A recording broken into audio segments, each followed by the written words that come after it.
मेट्रोच्या स्वारगेट जवळ सुरू असलेल्या बोगद्याच्या कामातून निघणारी माती नदीपात्रात टाकल्याचा प्रकार पर्यावरण प्रेमींनी उघडकीस आणलाय। आधीच अरुंद पात्र असलेल्या नदीच्या पात्रात मेट्रोच्या कामातून निघालेल्या मातीचे ढीग रिचवले जात असल्याने पर्यावरणाविषयी जनजागृतीचे ढोल पिटणारे लोक किती गंभीर आहेत हेच दिसून आले आहे। या प्रकरणी पर्यावरणवादी सारंग यादवडकर, खासदार वंदना चव्हाण, सामाजिक कार्यकर्ते विवेक वेलणकर आदींनी स्पष्ट आक्षेप नोंदवले असून पुणे मेट्रोचे संबंधित अधिकारी आणि या प्रकाराकडे दुर्लक्ष करणारे महानगरपालिकेचे अधिकारी यांच्यावर कारवाई करण्याची मागणी केली आहे। बघूयात या संदर्भातील ही बातमी। पुणे मेट्रोचे काम सध्या वेगात सुरू आहे। पुणेकरांची सार्वजनिक वाहतूक व्यवस्था सक्षम करण्यासाठी पुणे मेट्रो उपयोगी पडणार असून यामुळे वाहनांची संख्या कमी होईल आणि पुणे शहरातील प्रदूषणाची पातळी कमी होईल अशी आपल्या सर्वांना अपेक्षा असताना शहराचं पर्यावरण धोक्यात आणणाऱ्याचे प्रकार पुणे मेट्रोकडून घडल्याचे समोर आले आहे। पुणे मेट्रोच्या स्वारगेट येथे सुरू असलेल्या बोगद्याच्या कामातून निघालेल्या मातीचे ढीग नदीपात्रात टाकले जात आहेत। नदीचे पात्र यामुळे अडवले जाण्याची मोठी भीती असून हा सर्व प्रकार पर्यावरण प्रेमी सारंग यादवडकर यांनी उघडकीस आणला। मेट्रो बऱ्याच वेळा नाही, कधीच कोणाला जुमानत नाही आणि त्यांचे प्रिन्सिपल एम्प्लॉयर जे आहेत मनपा, तिथल्या अधिकाऱ्यांनाही मेट्रोनी आजपर्यंत जुमानलेलं नाही आहे, पर्यावरणालाही जुमानलेलं नाही आहे।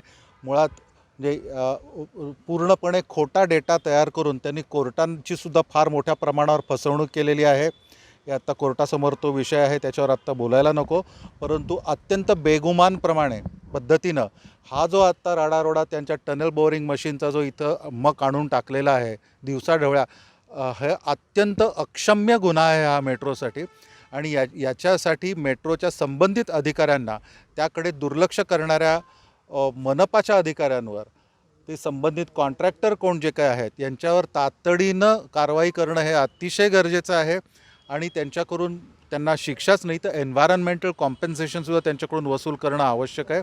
कारण हा जो राडारोडा टाकला जातो आहे त्याच्यामुळे नदीची वहनक्षमता खूप मोठ्या प्रमाणावर कमी होती आहे। ऑलरेडी त्यांनी नदीपात्रातून मेट्रोची अलाइनमेंट करून ती केलेली आहेच आहे 183 फुटापर्यंत, त्यामुळं सबमर्जन्स नारायणपेठ शनिवारपेठेत वाढणार आहे आणि यामुळं अजून आता हे निर्माण केलेलं आहे। त्यामुळं मेट्रो हे पुणेकरांच्या सुरक्षिततेची कुठेही पर्वा न करता, कुठेही काळजी न करता अत्यंत बेगुमानपणे, केअरलेसली त्यांची ही जी काही पद्धत काम करण्याची आहे, याला आपण पुणेकरांनी तुमच्या सगळ्यांच्या माध्यमातून जाब विचारणं आणि केवळ त्यांनाच नाही, आपल्या मनपातल्या सर्वांना, नगरसेवकांना, अधिकाऱ्यांना, या सगळ्यांना याचा जाब विचारला गेला पाहिजे आणि याच्यासाठी तुम्ही सगळ्यांनी सर्वसामान्य लोकांना, पर्यावरणाला, पुण्यातल्या नागरिकांना सपोर्ट करणं हे फार महत्त्वाचं आहे।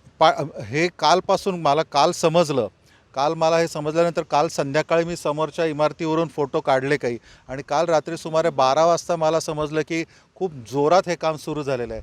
मी परत त्या समोरची जी बिल्डिंग आहे त्या बिल्डिंगवर गेलो, टॉप फ्लोअरला, रात्री 12च्या दरम्यान इथले फोटो काढले। दर 2-2.5 मिनिटाला एक डंपर येऊन इथे खाली होत होता। त्यामुळे ही जी काही डेव्हलपमेंट झालेली आहे ती आत्ता रिसेंटली झालेली आहे।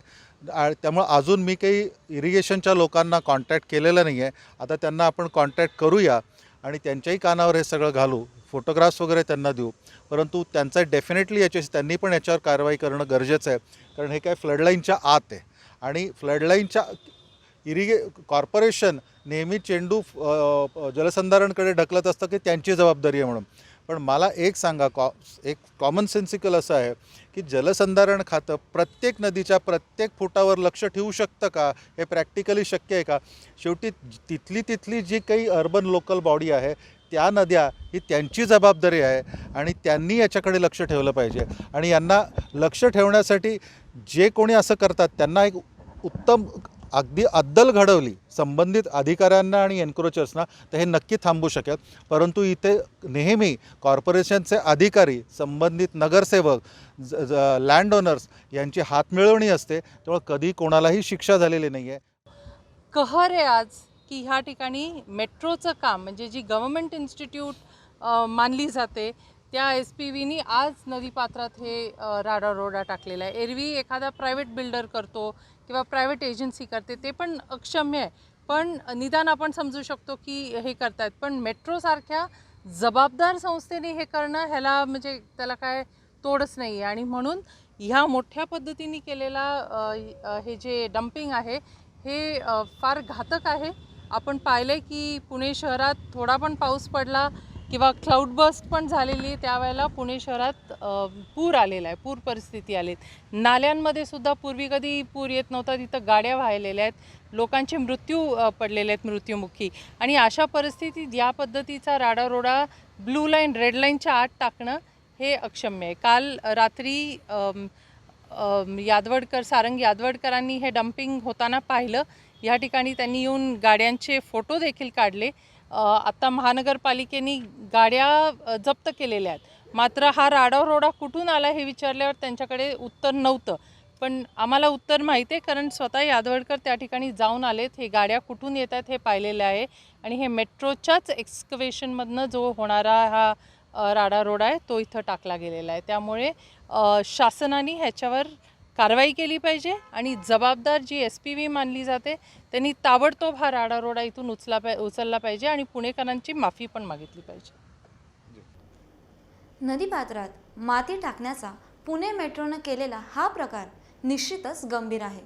पर्यावरण रक्षणाच्या गप्पा मारणारे लोकप्रतिनिधी व सरकार याला कितपत गांभीर्याने घेतात हे लवकरच कळेल.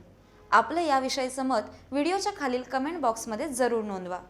forthepeople.newsच्या यूट्यूब चॅनलला सबस्क्राईब करा आणि बेल आयकॉनवर क्लिक करा.